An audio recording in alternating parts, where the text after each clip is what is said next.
Big boss హౌస్‌లో అసలు మజా అంటే నామినేషన్, ఎలిమినేషన్‌తోనే తొలి వారంలో అయితే అప్పుడే కొత్తగా హౌస్‌లోకి వస్తుంటారు కాబట్టి, పెద్దగా తిట్టుకోవడాలు, కొట్టుకోవడాలు లాంటివి ఉండవు. కానీ ఈ సీజన్‌లో సెలబ్రిటీ వర్సెస్ కామనర్స్ మధ్య తొలి రోజు రణరంగమే మొదలైపోయింది.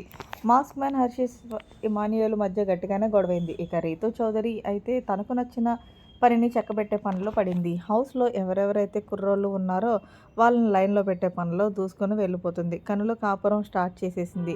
జగన్, పవన్ కళ్యాణ్‌తో ఇక హౌస్‌లో ఎవరు ఎలా ఉన్నా కూడా అసలు రంగు బయటపడేది నామినేషన్స్‌తోనే. తొలివారం నామినేషన్స్ ప్రక్రియను మొదలుపెట్టేశారు. బిగ్ బాస్ దీనికి సంబంధించిన ప్రోమోని వదిలారు. అగ్ని పురుషుని ఎదుర్కొని అందులో గెలిచి వచ్చిన సామాన్యులకు మరో బంపర్ ఆఫర్ ఇచ్చాడు బిగ్ బాస్. ఈ వారం సెలబ్రిటీలను నామినేట్ చేసే అవకాశాన్ని ఇచ్చారు. సామాన్యులంతా కలిసి ఎవరిని నామినేట్ చేయాలనుకుంటున్నారో చర్చించి చెప్పమని బిగ్ బాస్ చెప్పారు. మీతో అందరూ కలిసి ఏకాభిప్రాయంతో సంజనా గల్గాని పేరు చెప్పారు. మీరు తీసుకునే నిర్ణయాల వల్ల మాకు గొడవలొస్తున్నాయి.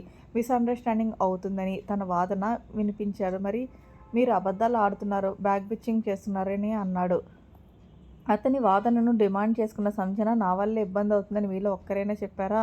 కనీసం వాటర్ తాగాలన్నా నా పర్మిషన్ కావాలన్నట్టుగా బిహేవ్ చేస్తున్నారని అడిగింది. దాంతో ప్రియా శెట్టి, అవును, మీరు ఖచ్చితంగా బ్యాక్ బిచ్చింగ్ చేస్తున్నారు. అది హౌస్‌లో ఉన్న వాళ్ళందరికీ తెలుసని చెప్పింది. ఏం మాట్లాడుతున్నావు అని సంజన అంటే, బ్యాక్ బిచ్చింగ్ చేస్తున్నావు అని అందరూ అంటున్నారు అంటూ గొడవ పడింది ప్రియా శెట్టి. ఆ తర్వాత సంజన వర్సెస్ ఆశా సైనిల మధ్య మాటల యుద్ధం పెరిగి పర్సనల్ టాక్ వరకు వెళ్ళింది.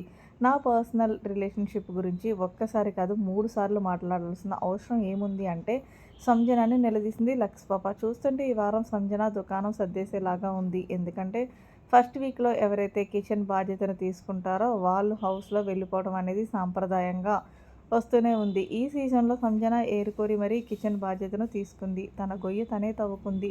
కాబట్టి ఆ గొయ్యి నుండి గొట్టెక్కడం అయితే కష్టమే. మరిన్ని లేటెస్ట్ అప్డేట్స్ కోసం మన ఛానల్ సబ్స్క్రైబ్ చేసుకోండి. Thanks for watching. Bye bye. Have a nice day.